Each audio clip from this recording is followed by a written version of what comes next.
A big hello and a very warm welcome to Brand Equity with me, Sonali Krishna. Well, this week we have for you a very interesting discussion, and I am going to be joined by a very heavyweight panel. The topic of discussion today is that why is it that so many top executives are quitting their respective agencies to start upstarts of sorts? While it's not breaking news to say that we've seen, a surge of top executives quit their respective agencies, the fact that they're doing so is what I want to discuss today. Given the fact that most of these individuals, whether they be CCOs or CEOs, are people who are men or women of influence and authority. And hence, if they want to do something different, they want to tweak a model, they want to try something completely different and unique as a client offering, technically, they should have the leverage to do so within the agency that they rest. But alas, we see more and more top executives and top talent of the advertising industry quit their jobs and actually start up. Hence, to question why they do this and what is the real trigger, is the advertising industry in a bit of a conundrum, which of course it is, but why is it so and what's the future? I have from Bobby Pawar to Ravi Deshpande, this whole panel has a mix of professionals who are employed by heavy-duty agencies or large agencies such as Bobby and Tarun Rai. We have new upstarts in the making in Joseph George and Arun Iyer, and we have people who have done this for a while, Ravi Deshpande and Raj Kamble. So hopefully this panel will throw up some very interesting questions, analysis and insights that will help this industry understand what exactly is happening. And with that, I'd like to throw open the panel. And let me start with you, Ravi, as the man who's done this many, many years ago and has done this, I think, twice around now. So you're clearly a man who's very experienced in becoming an entrepreneur and doing it well. What was the need for you at that point in time, or what do you see the triggers are for a person like you to throw it all away, throw that security blanket, the cushy job, the title, the money, and want to actually start up with a differentiated offering? Why is it that you couldn't have done what you did with Lemon or with Winus within the realms of an agency? So it'll have to be a little bit of longish answer. I hope you Sure, don't mind, go for it. Because you kind of rewound right down to 18 years. Back then when I started Lemon in alliance with Euro RSCG, the trigger came in the form of a sort of reinvention. We were the top agency. We were agency of the year multiple times. There was no award that wasn't won. And I was in search of what's next. At which point in time, I sort of had to look into my own strengths and analyze as to what possibly I can do differently than what I'm doing it in the current platform. Okay. And at that point in time, design, the difference that you can make through design thinking was the first trigger. And digital hadn't happened then. We were just seeing few sort of elements of .com companies mushrooming back then, but it was really the digital design thinking that triggered the process of reinvention and offering clients a truly disruptive and innovation solutions through the power of design, through the power of course creative thinking that doesn't go anywhere. Power of ideas always remains same no matter what the medium is. So all that sort of bundle of things and tools I wanted to carry forward in order to make a difference in the process of building brands. And I kind of thought that it was not going to be possible to really pursue those dreams in the current platform because it would call for too many changes. And I don't think our large companies, where I've been pretty much part of, allow too much sort of indulgence on either innovation or sort of going away from what is expected of you within the grid. If you start to do that, well, as long as you sort of helping the core get met in terms of the margins and the awards and stuff, it's all right. But if you sort of drift a little bit away in the process of innovation, it could get seen as indulgence. So there's usually small room for lateral thinking as against linear thinking. Okay. And that was the first trigger then. So what I'm actually taking from you before I throw it to, let's say, a person who's heading a large agency, is that large agencies don't allow you lateral thinking. So, and don't allow that much of innovation, very number focused. Would you say that would be the largest problem large agencies face? No, actually, it's a combination of. I think we're being too simplistic about this. Yeah, exactly. So my answer is not very different from what I told you almost a year back, right? So it's a combination of, I guess, personal pursuits and professional pursuits. Personal, well, I may be the only person in this room who spent 26 years at a stretch in one company. Yeah. So I don't think anybody should ask me why did you leave Lintas? I mean, 26 years is a long time, right? And the last 7 years of mine, I was running this company. I was also looking after Southeast Asia, and touch wood with colleagues like Arun and Amir and a lot of us, we had a great 7 years. I mean, we almost went through a purple patch. So, it was a great run, except that there comes a time in your life, and that's the personal bit, and it could be completely irrational. I was about to turn 50, and some alarm bell rang somewhere saying, okay, if ever you want to sort of get onto this journey, probably this is the time to start. So that's one bit which one can't logically defend or substantiate, but that was my call. The second bit was there were things that I wanted to do, and you can't implement those changes in a large organization because it would have implication on the clients you have, the product you put out, as well as the skill sets that you would retain in the company. So, and that's specifically true for large agencies. In small agencies, you can affect those changes. But in a large agency, for example, in Lintas, if I wanted to do certain changes, and if it had an impact on the type of clients, therefore, you would have or should have, it would mean then interrogating and evaluating almost half your client base. Now that you can't do in an organization. And stemming from there, that would also mean reevaluating the current skill set that you have. You can't do that in a 900-member organization. So it was a combination of the two, that if A, I wanted to start off on my own, B, the things that I wanted to do, could I have done that in Lintas? Sure, I could have, but it would have taken a long time and a lot of bloodshed, and which I wasn't willing to go through at that point in time.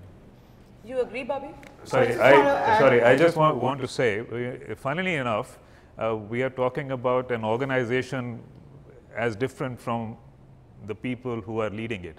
So, I mean, if the people who are leading an organization want to make that change, well, I think it's tougher. They can. I think it's tougher. No, I just feel it's, you know, like you said, we are in the position where we are the organization, and yet we keep talking about the organization as an inanimate. Yet not empowered enough. No, that's a good point. I'm still looking for examples where that has happened. So. Yeah. Yes, but I'm saying it is, it's happening. I beg to differ a little bit, right? The problem here is that most agencies still do not believe that they are going to, especially the ones that lead, still do not believe that they're going to lose their relevance in the near future. That's why there's no urgency to change. And because there's been such a dramatic shift, okay, it demanded a lot of dramatic shift in the way we think, which might have not happened in perhaps slightly more complacent shops. And as a reason, what Bobby was saying, losing relevance part has started to also sort of trigger a bit, and that is also, you know, sort of causing some bit of unrest to be able to also sort of go and embrace those new tools and new ideas of connecting brands with people. See, that also might have just contributed but to see, the whole thing is, when the agencies were separated, right, the media, all of it, all of us got used to, over a period of time, siloed thinking and siloed being. Right now, to try to put them on back, everybody's got their territories, everybody's got their P&Ls, and everybody's got their vested interests. Let me just say it bluntly. Okay, the guys at the top are very interested in keeping their jobs. That drives the agenda. You know what I feel is that I think somewhere, especially in India, I think so many of these holding companies, after they make investments in India, they see it as just companies which got to pay back to them. So they don't, I think somewhere the desire and the ambitions of the leadership of the agency and the agency itself kind of clashes at some point in time.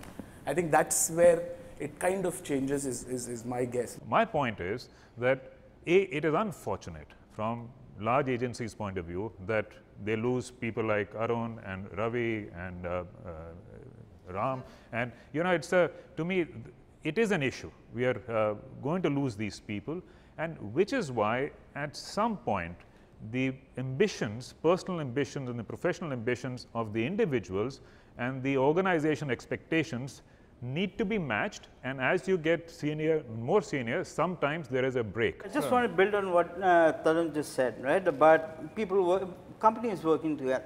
See, the word that gets used often, right, and people try to implement is collaboration, right, but true collaboration doesn't happen till everybody's interests, right, align, both of the companies as well as the leadership.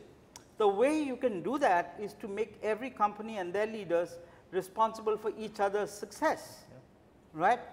How much of that happens, I don't know, but I would surmise it's very little of it.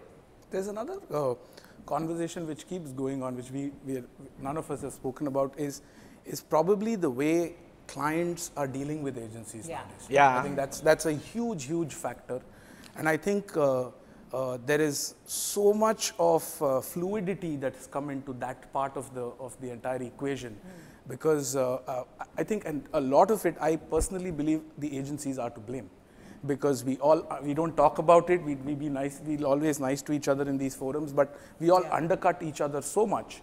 And just because we all want to meet our quarterly results, and that is leading to clients not respecting agencies as much as they used to. Absolutely. And that is also one of the reasons that is leading to some of this stuff.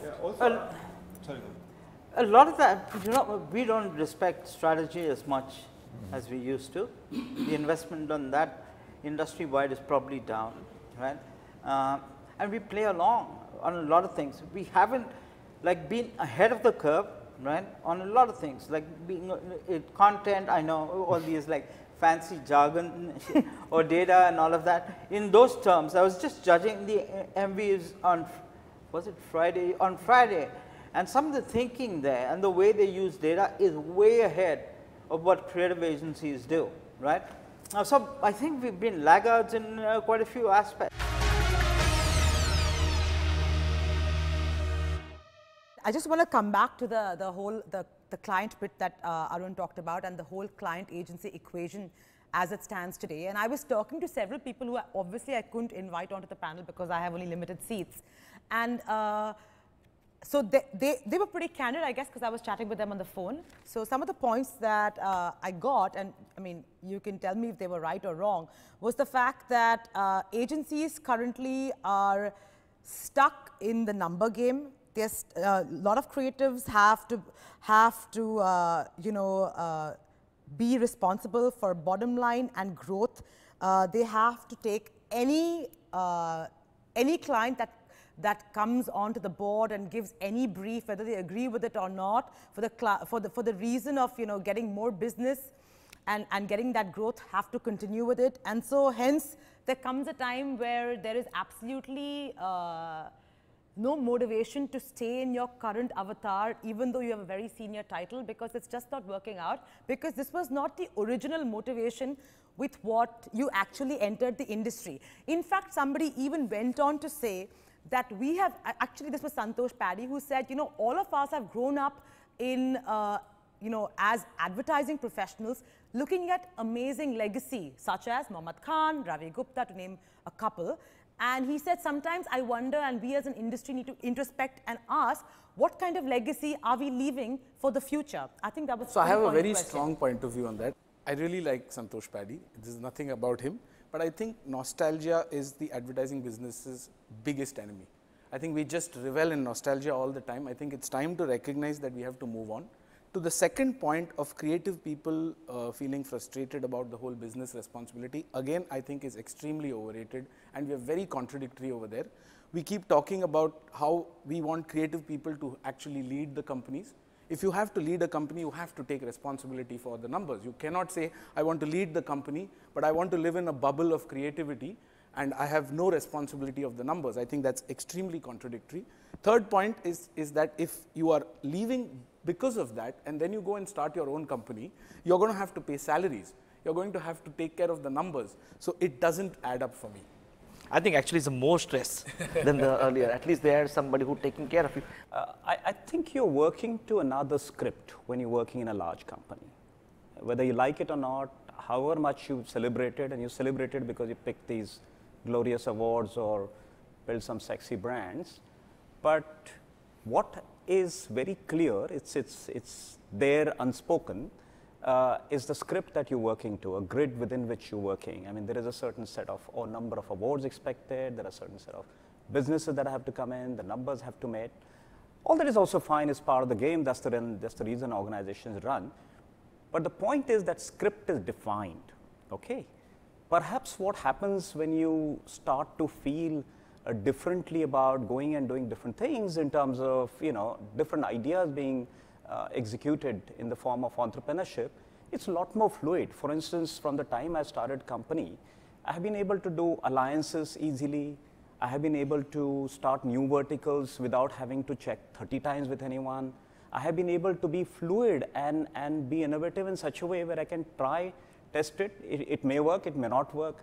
And more often than not, if you have a well-calibrated sort of plan, more often than not, you get it right. So that fluidity and innovation is perhaps a lot more, it's quicker and it's easier when you're making decisions yourself. Ideally, in an ideal world, if Arun is leaving to join his, or not join, to make his own department store shopping mall, in an ideal world, and I wish it were possible, somebody should say, okay, can I take a minority shareholding in your company, and you go with our blessings and we will support you, because we have reached a particular stage where there is a bit of mismatch between what you want to do and what this organization structure allows you to do. I would be very happy if a situation like that could actually be engendered. That's a very good idea. No, that's happening in the West, by the way. Yeah, in fact, in all honesty, IPG did offer to sort of invest in my startup. Oh, is it? And to which I said, listen, I'm just trying to move away from a network. Why would I want them still in my life? Minority shareholding. You still drive it. So yeah, but still. Yeah. Let me just come back to the topic of discussion, which is, so given that everything is so great and so awesome, and all network agencies are so lovely and, are so nurturing. One. Isn't it a warning sign, the classical traditional agency, that let's say you sit in and what you guys used to sit in, just some time ago, you still sit there. Isn't it a sign? Because from one angle, you have the consultants who are driving fast towards your territory. From the other side, you have people from the same industry who are leaving and starting. So, I mean, there are only so many clients. And while I know, Tarun, you will button and say, no, but it's growing and there'll be so much more business for the take. The fact is there's only so much business. And then one part is being attacked from the consultancy side. One part is these guys sitting here are soon going to be the enemy. And you have guys like yourselves. So clearly there is something wrong within the advertising ecosystem, whether we agree with it or not. See, to my mind, that's a separate discussion. Who wants to lose your top talent? And you're right, talent is scarce. And we were discussing earlier that it's the Accentures and the consultants and the digital companies, not only are they competing for business, they're also competing for talent, and talent down the line. And to your point, Ravi, yes, the kind of freedom that you will get running your own venture, you are never going to get, because you have to, I have seen that also, you have to, every decision has to go right up to the holding company, and then it trickles down. The thing is that, like I was highlighting, the world had changed. Today, the speed of decision as to what you do and how you do has to be much greater. Yeah. And therefore, hey, this isn't working, maybe that will. I should be in a position to quickly implement that. Yeah. I mean, this whole thing about data AI initially looked like, what's that, strange thing. But over the last 6 years, we actually created alliance, and one made a business as to what it is and how exactly it works and how we can actually help make it happen. It was a totally different ballgame. So the thing is that the speed of thought and the action is sort of need to be there, whereas conventional structures don't allow you to sort of think that fast. Is there a problem? There is. What is it? I think it will be. There's no denying that. We will be naive to believe that there is no problem and everything is hunky dory. Right. There is a problem. For instance, if I were to take a Publicis example, just a couple of days ago, there is a client called your global client Renault has chosen to actually make the media agency OMD and Publicis work together. Now this is happening. All this is going on. So there is a problem. I think. My personal view is that it's going to kind of drive the holding companies to make sure that they reinvent in every market locally. At some stage, everybody will have to do it. In what form will it exist after that? I am not aware of it, but I think that's where it's headed. I think Arun is absolutely spot on. I think all holding companies are going through a complete rejig, and therefore it isn't surprising or illogical to assume that therefore all the agency brands of the holding companies are in a way in a state of pause, because they want to try and figure out what is the larger, longer play of all the holding companies, and right now it's work in progress. So while there will always be successful agencies in countries, but the overriding diktat really is to hold on. And when you have a hold on brief, then that's what will percolate to the rest of the agency, which is hold on. Now that's a very different mindset from ridiculous aggressive growth. This is just hold on. Now you may have different shades of hold on, as in aggressive hold on or passive hold on, but status quo, people will not admit As it. But the new is being put together. So it's a complete industry under construction, led by the holding companies, which will percolate down to the agency brands. Till then, there will be an era almost of just, let's just wait and watch. And in that period, there will be entrepreneurs and startups who just want to sort of experiment with what they think is right and should be done at today's time and age for today's brands and consumers. Okay, that's great. So would you say then, I have two questions. One is, would you say at this point in time when the entire agency network globally is going through reconstruction, and rightfully so, that local leadership, are they off by not ensuring that the local leadership is part of that reconstruction for the local market play? So again, it depends on how strong that local agency is in that country. There will be certain agency brands who will be told, just manage it. We don't want to get involved because we know that you know the market. But where the issue is when you want to invest in new areas, when you want to acquire, when you want to sort of invest in new skill sets and talent, because the holding company is in pause, that's not going to come easy. So then you need to rejig and jig within what you've got, and that is really incremental. And what is needed today is exponentially incremental. Right now it's, so you need GP, right now you're on arithmetic progression. So would I be right to assume that people who are actually jumping off the boat and launching their own mini speed boats are of the opinion? You make me sound like a rat. Aren't we all rats? Sure. After 26 years, he deserves more than that. Thank you. Thank you. This is when you've just left the rat race. I know. So would I be right to assume that people who are jumping off are of the opinion that when the new formula emerges, right, they will be in an advantageous position? One, I'm not jumping off. Two, I'm not doing this because I will be in an advantageous position later on with the holding companies. Why are you doing it for more money? Of course. Okay. and I'm trying to build something that has not, I'm doing something that hasn't been done before. Many years ago, 2 decades ago, somebody had a proposal for me to join a Southeast Asian-based ad agency as an entrepreneur. So I asked somebody in the family who's got a manufacturing setup. I said, should I not?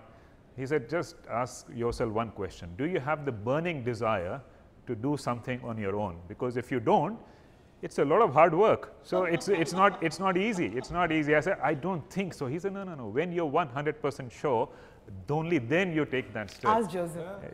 And the second thing, we talk about, these tectonic changes in our industry that are happening just right now, and we forget, going back to nostalgia, we forget that the biggest tectonic change happened in the early 90s, when the entire media and the specialized units were pulled out of the integrated unit. I joined HTA. I mean, client servicing those days were the heroes. We used to manage everything, including media and research and stuff and anything that needed to be done. So when that was yanked off, that was a huge change in itself. So we forget that the agency has been changing, and this again is almost as big a change as it was then. So I'm going to tag you as the advertising spiritual guru, Tarun, because you're so positive. What's the choice? I'm not jumping ship. I would have to say, before I take like closing comments, saying that whatever the case, whichever way this industry goes, whether the consultants take over, I think it's advantage for every single gentleman sitting on this panel today, whether it be, you know, one of your agencies get acquired, or you, for that matter, Bobby, you know, jump ships and become, you know, the creative CCO of Accenture, maybe, I don't know. But before I close, Bobby, where are you headed? Back to the office in Lower Parel. That's Bobby, the burning question. That's a very pointed question. Is there something That's as going to come out of definitive this? answer I can give. But he'll still be sitting there, if you know what I mean. I say the entrepreneur is like sitting on the lion, holding it tight. From outside, look very good that running your own, riding a lion, but he only knows what he's going through. I think is not easy. The journey Arun's looking relieved. There's a bunch of spiritual gurus who have shown up. Arun, I was. Yeah, it is. It looks fantastic. Outside looks so brave, but inside he knows how tightly you're holding it. So Arun, I think until you what know. I was thinking was, so many stalwarts are leaving low. I should be talking to some of those clients now. That's the point I was making about undercutting, you know. On that note, thank you so much, guys. Truly a pleasure. Thank you. Thank you very much.